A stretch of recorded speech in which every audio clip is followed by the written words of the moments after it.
Esse é o corte de uma live do Colunas Tortas. Lives do Colunas Tortas, toda terça-feira, 10h30 da manhã, eu te espero lá. Deixa eu ver se eu entendi. A gente se afasta porque você não gosta de mim e eu sei disso. Você fala mal de mim e eu sei disso. Fiz um adulto maduro, me afastei.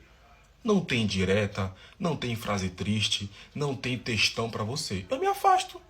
Eu tentei uma, duas, três vezes. Não teve jeito? Foi embora. E isso é uma coisa muito difícil, né? Esse daqui é o Kingpin Gold. Tem uns vídeos muito legais, né? No TikTok, uns vídeos muito legais. E aqui ele tá falando dessa situação que eu percebo que ela funciona quase que como um dilema muitas vezes, né? Que é o lance de que como é que faz quando tem um conflito que nunca vai deixar de terminar? Você só vai embora, ou você insiste, ou presta um esclarecimento, dá uma satisfação? O que que faz, né? O que que se faz em relação a isso? Eu percebo que esse lance de prestar o esclarecimento, dar uma satisfação, é um negócio que muita gente acha que faz sentido, que é uma atitude, assim, muito boa para encerrar um ciclo e, enfim, esse tipo de coisa, assim. Mas eu também vejo que muita gente entende que faz parte da maturidade não precisar prestar satisfação, né? Simplesmente, opa, valeu, tchau, até mais, até a próxima. E eu entendo que isso é uma coisa muito complicada pra gente fazer, principalmente porque não necessariamente na nossa cultura a gente aprende a dizer o tchau. Não necessariamente na nossa cultura a gente aprende a desfazer a relação, a gente aprende a quebrar o laço, a gente aprende a quebrar o laço, mas a manter a passividade. Passividade não é a palavra, manter a paz. Ou seja, a quebra do laço muitas vezes leva a um entendimento de guerra, de inimigo, e não exatamente de assim, acabou, não, tá tudo bem, só, né, cada um pro seu canto, tamo junto. Vamos continuar aqui. E você sabe que isso me machucava. Eu fiz o certo. Não te cobrei, somos adultos, isso não existe. É uma troca de relação. Você faz, eu faço. Se eu tô fazendo e você não tá fazendo, não tem por que eu cobrar. Me saio. E aí quando eu me saio, você quer fazer mais caveira pros outros ou tomou ódio de mim por nada. Você se afasta da pessoa porque a pessoa era ruim e você vira o vilão da história. É isso, né? Ele meio que deu essa dica agora. Ele deu essa dica, ele deu essa. Fez a fala. Ele fez a fala, né? Você vira o vilão da história. Porque se afastar é desagregar. E desagregar é uma coisa muito ruim. Desagregar é coisa de quem se acha. Desagregar é coisa de quem se acha melhor do que os outros. Não dá pra desagregar. Não é possível desagregar. Não tem como desagregar. Ah, que eu odeio a pessoa, por quê? Se você que fez o errado. Não, que fulano é isso, aquilo, outro, que não sei o quê. Tentando fazer a caveira da pessoa.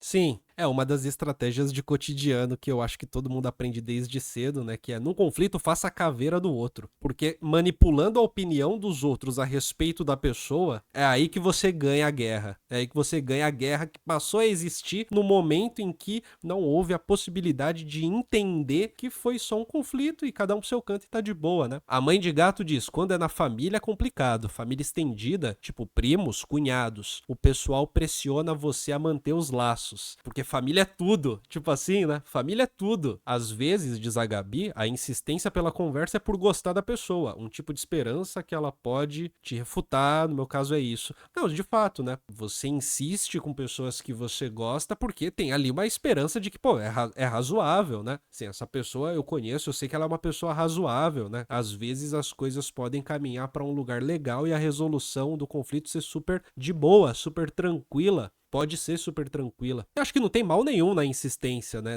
Na insistência no sentido de, na tentativa, nesse sentido, né? Mas quando se percebe que não tem mais jeito, aí fica um negócio meio novelesco.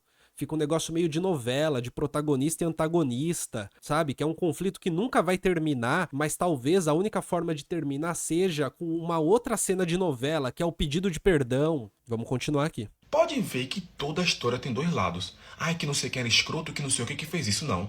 Procure ver o que foi. E na maioria das vezes é. A pessoa não fez aquilo que você queria que fizesse. A pessoa não foi aquilo que você queria que fosse. E aí sim você, que fulano é esse, aquilo outro. Não é. Fulana foi adulto e se afastou. Ah, que não sei o que pode espernear da sua casa.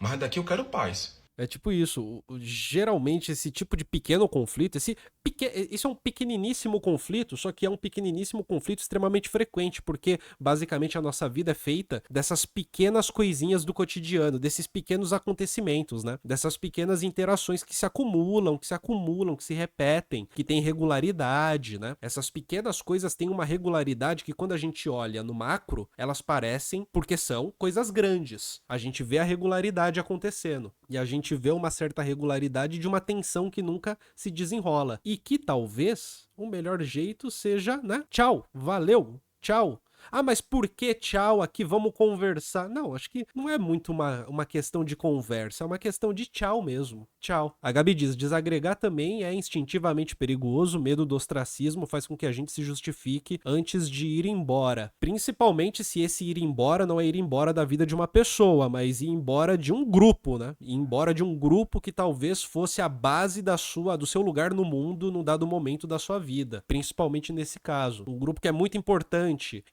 no sentido de que te dava a base da sua sociabilidade e que talvez fora desse grupo você tenha que reaprender a socializar e reentender como funciona a vida social, como funciona uma ética de convivência, né? Quais éticas de convivência existem no mundo? Meio que entender que aquela que você tinha não é a última ou não é a única. Ser desagregador parece viver uma vida de paz, diz o Gol. Sim, nesse sentido, sim. Nesse sentido, porque assim, essa coisa do desagregador, vira e mexe eu uso essa palavra para descrever essas situações e esses momentos, né? Você tem o desagregador que é a pessoa que arranja confusão, o desagregador que é a pessoa que de fato está ativamente criando conflito. Nesse caso, o lance de desagregar que eu tô dizendo é simplesmente não insistir na agregação, né? É simplesmente não colocar tanta energia no ato de agregar. E isso é uma coisa muito mal vista, definitivamente. E a Brisa fala, se a gente reclama, a gente também é visto como vilão. Sim, se você reclama, o seu tio pediu 20 mil reais emprestado, você emprestou, ele não paga. Se você reclama, você é o vilão que tá pressionando ele a te pagar e ele vai lacrar em cima de você, porque quem você pensa que é pra me cobrar? Se você desagrega, você também é vilão, porque é o seu tio, pô, é alguém da sua família, é sangue do seu sangue. A mãe de gato fala, depois que eu aprendi a cancelar pessoas na vida real, meus cabelos pararam de cair e não estão ficando tão brancos, fica a dica, né? Assim, o estresse ele diminui muito, muito, muito, muito, muito, muito, muito. Você lá e o cá. Ah, soube que fulano comprou um carro. Pô, que massa. E acabou a conversa. Vou render pra quê? Se eu sei que a gente não se gosta. As pessoas de hoje em dia estão muito focadas na idiotice. Se eu não gosto de você, é você lá e eu cá. E ó, tamo junto. Passando do lado do outro, boa tarde. Sou educado. Mas eu não vou render porque eu sei que você não gosta de mim e eu não gosto de Educação, que não é falsidade. Educação é civilidade, né? Viver uma vida educada, viver uma vida civilizada. Viver uma vida com educação é viver uma vida civilizada, né? Ou seja, se a gente se encontra num bar, pô, da hora, legal, acabou. Mas aí você tem que ter a noção de que a gente não vai trocar uma ideia. Você tem que saber disso, eu sei disso, nós sabemos disso, todo mundo sabe disso, mas a gente é adulto o suficiente, civilizado o suficiente, de não precisar mandar indiretinha nos stories, ou de não precisar ser passivo-agressivo ao vivo, como demonstração da insatisfação, porque sabe como é, eu sou uma pessoa muito verdadeira, eu não sou falso. Não é falsidade não, é só educação, todo mundo sabe que o conflito existe, é só educação. É só isso, é só civilidade. O Davi diz, meu sonho é desagregar de todo mundo e plantar café no interior do Vietnã. Reza a lenda que o café do Vietnã é muito bom. A vítima, quando reclama, diz a Brisa, é a que tá errada. Sim, enfim. você. É difícil ficar isso pra você? É difícil ver que isso é real? É difícil? Procura terapia. Mas você lá e eu cá. Oxi, idiotice da... É isso aí, né? Você lá e eu cá. E é capaz de alguém olhar pra essa situação e falar, pô, essa pessoa aqui tá com inveja de mim, é por isso que parou de falar comigo. Tá com inveja. Isso é inveja, certeza que é inveja. Às vezes a pessoa, diz a Gabi, sabe disso, sabe da tensão, né? Mas quer provocar uma reação. Como assim? Eu fui educado de falar e você não deu papo. Grosso. Não, exato. É uma das maneiras de manipular a opinião daqueles que fazem parte de um grupo mais próximo, de um jeito um pouco mais difuso, né? De manipular de uma maneira de fazer com que a sua avaliação seja negativa de um jeito difuso, que todo mundo tem um motivo para ter uma avaliação negativa, mas essa avaliação negativa, evidentemente, ela só vai existir se há uma tendência a te avaliarem negativamente também. E o Gogô fala, infelizmente, parece que tem gente que tem medo de terapia. Cara, tem gente que tem medo de terapia, tem gente que tem preconceito com terapia, tem gente que acha que terapia é coisa de louco, e tem gente que não tem grana pra terapia, né? E tem gente que não tem lugar pra fazer a terapia, porque existe terapia tanto a preço social como terapia por serviço público. Mas eu acho que nem toda cidade tem um lugar próximo ou de fácil acesso, né, em que você consegue ir. Mas nos centros urbanos, assim, eu diria que você tem mais lugares, talvez, pra você fazer uma terapia, se por acaso você sente a necessidade ou a vontade.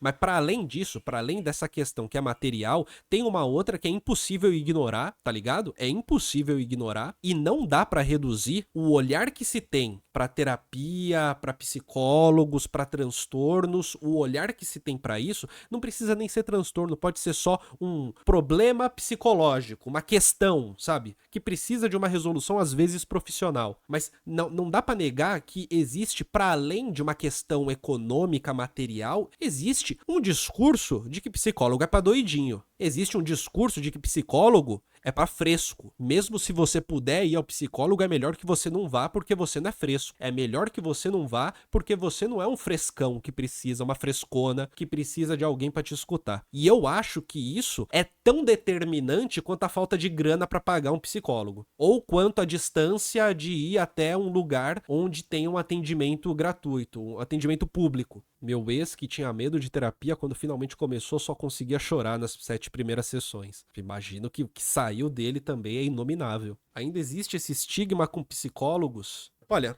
eu diria uma coisa.